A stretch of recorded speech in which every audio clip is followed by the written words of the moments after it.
Sir, upon hearing the address of President of India, the immediate reaction that kept in my mind was that it was a conceited, self-promoting charlatan. It was reminded me of old ghazal of Sahil Ludhianvi. The ghazal was composed by Ravi और ये गाया था महेंद्र कपूर जी ने 1973 film और film का नाम था ढूंढ। इस फिल्म में जो गाना कंपोज किया था रवि जी ने और साहिल लुधियानवी जी ने लिखा था, मैं 4 लाइन पढ़ना चाहता हूं। ये राह कहां से है, ये राह कहां तक है, ये राज कोई राही समझा है ना जाना है, एक धुंध से आना है, एक धुंध में जाना है, इतना ही फसाना है। Sir, to me the entire speech of the Honorable President is covered with dhund or mist. Now let me unfold the misty scenario projected in the President's address. Firstly, in paragraph 14, the Honorable President has quoted from Dr. Baba Saheb Bhimrao Ambedkar, which said, and I quote, "My deal would be a society based on liberty, equality and fraternity," unquote. What is the performance of this government insofar as the equality is concerned? I am putting this question to me, sir, and Pat comes the reply that one should go through Oxfam report published in January this year, which inter alia says that the income of 84% of households in the country declined in 2021, but at the same time, the number of Indian billionaires grew from 102 to 142. The Oxfam report, released ahead of the World Economic Forum's Davos agenda, also found that the country's healthcare budget saw a 10% decline from revised estimates of 2021. There was a 6% cut in allocation for education, the Oxfam report says, while the budgetary allocation for social security schemes declined from 1.5% of the total union budget to 0.6%. The India supplement of the global report also says that in 2021, the collective wealth of India's 100 richest people hit a record high of ₹57.3 lakh crore or 775 billion US dollar. In the same year, the share of bottom 50% of the population in national wealth was a mere 6%. Indians, meanwhile, are estimated to have fallen into extreme poverty in 2020, nearly half of the global new poor, according to the United Nations. The report says this surge comes at a time when India's unemployment rate was as high as 15% in urban areas and the healthcare system was on the brink of collapse.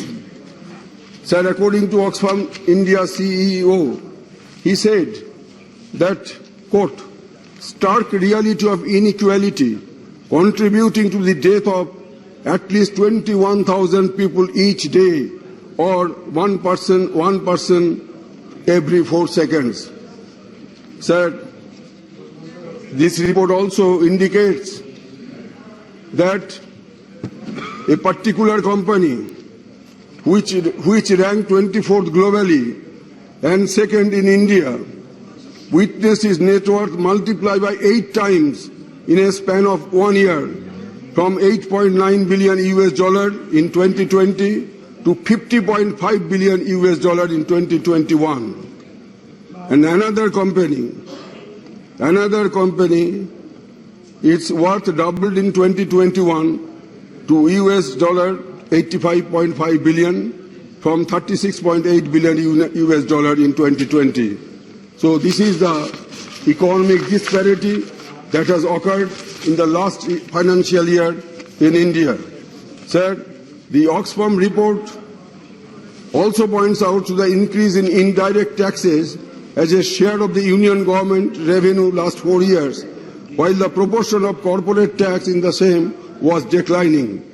The additional tax imposed on fuel has risen 33% in the first 6 months of 2021 as compared to the last year, 79% more than pre-COVID levels.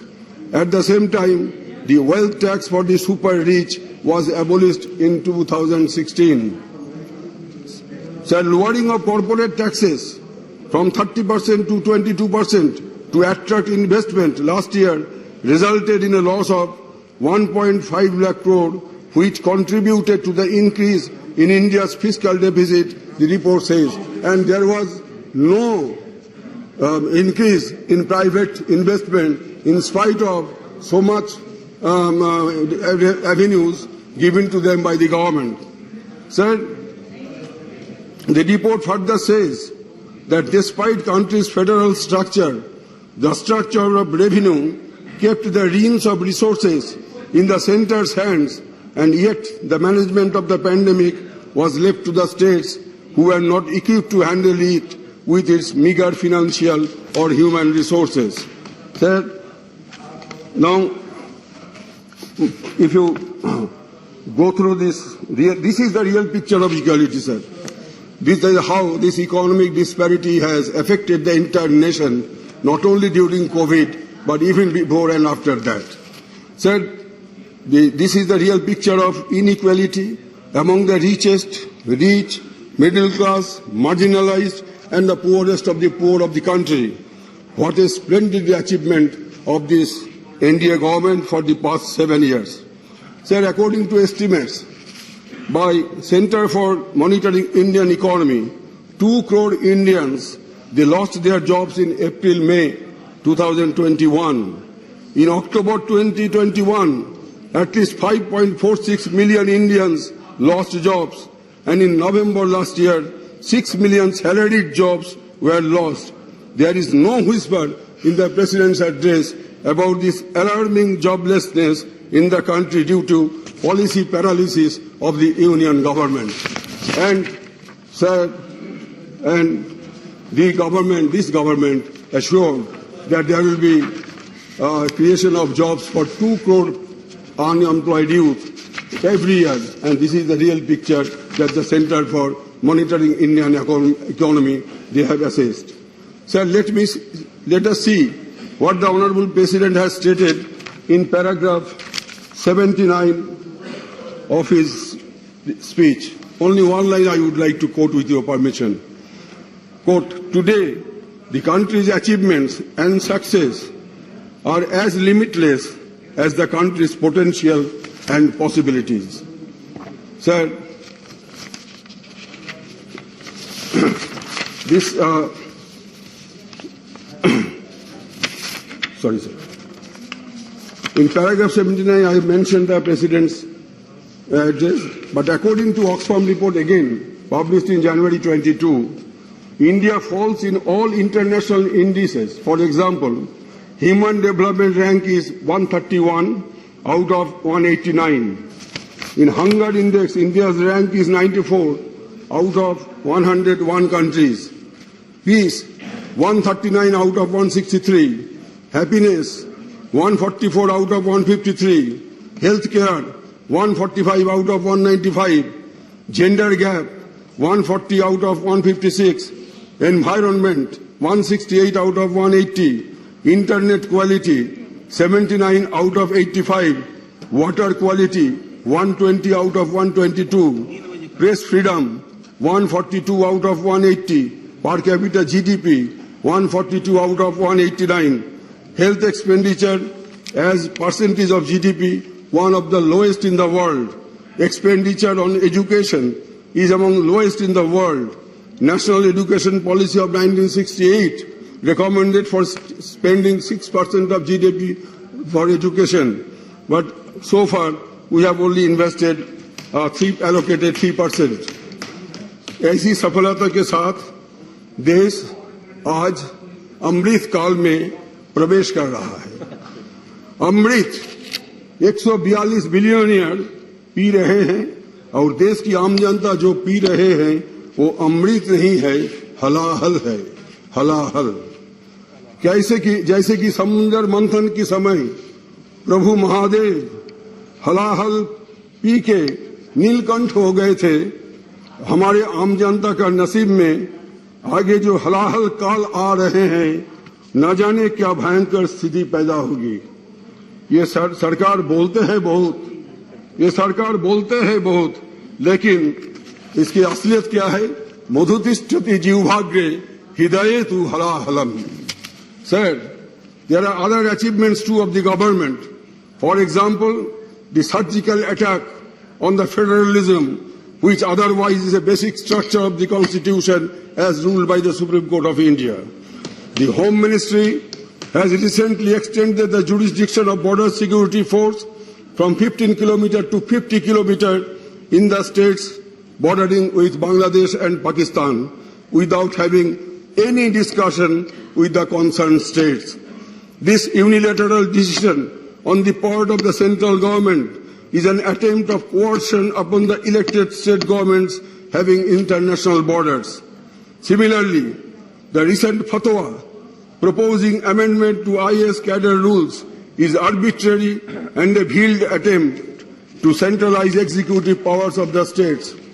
Already 9 chief ministers and 109 retired IS, IFS, ITS officers have vehemently opposed this unilateral and arbitrary decision of the union government. Sir, constitutional heads in the opposition-ruled states are behaving like political functionaries and interfering with the day-to-day administration of the states and challenging the policy decisions of the opposition-ruled states of the governments. And day in, day out, they are coming out with press statements criticizing the state governments. Sir, this is unprecedented and this is a surgical attack on our federal structure.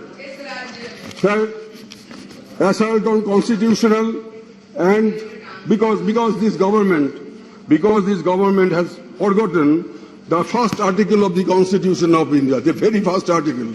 Article 1 of the Constitution says, and I quote, India, that is Bharat, shall be a union of states, not a unitary state.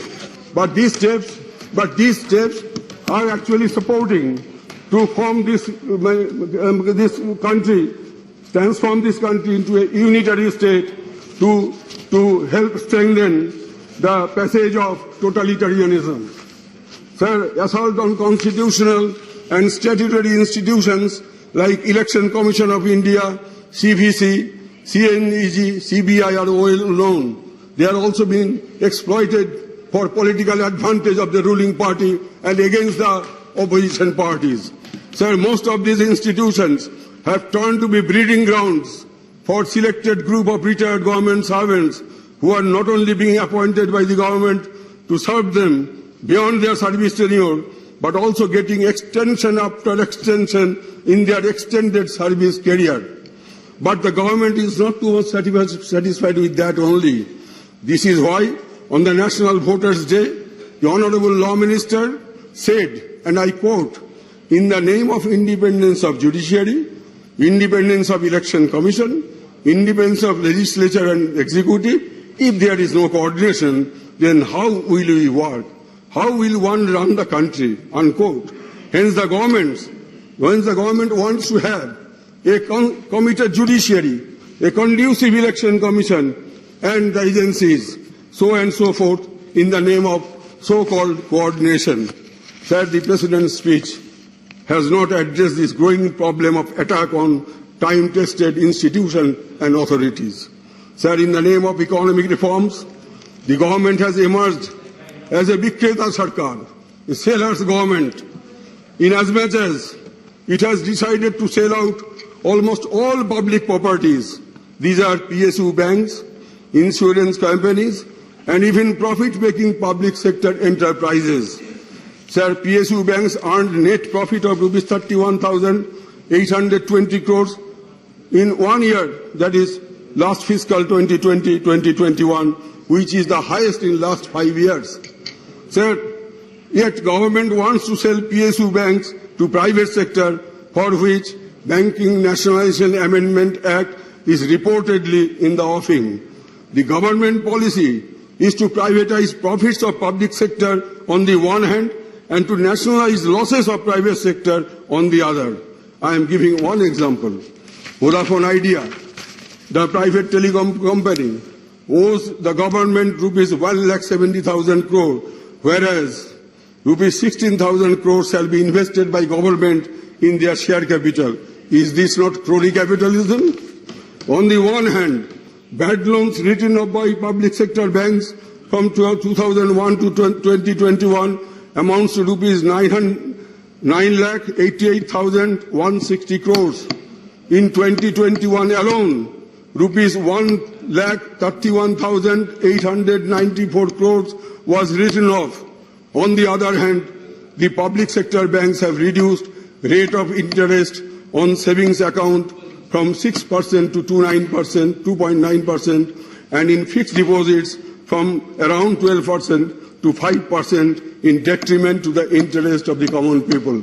Mostly affected are senior citizens. Sir, this is something like rob Peter to pay Paul. Sir, in spite of such writing of bad loans, it has not come down. According to estimates, new bad loans during 2021 figured as rupees 2,2,879 crores. As on 31st March 2021, loan amount due to a very surprising figure, sir. As on 31st March 2021, loan amount due in top 4 NPA accounts of public sector banks stands at rupees 89,300 crores. Who are these big fishes? Who have eaten public deposit from public sector banks?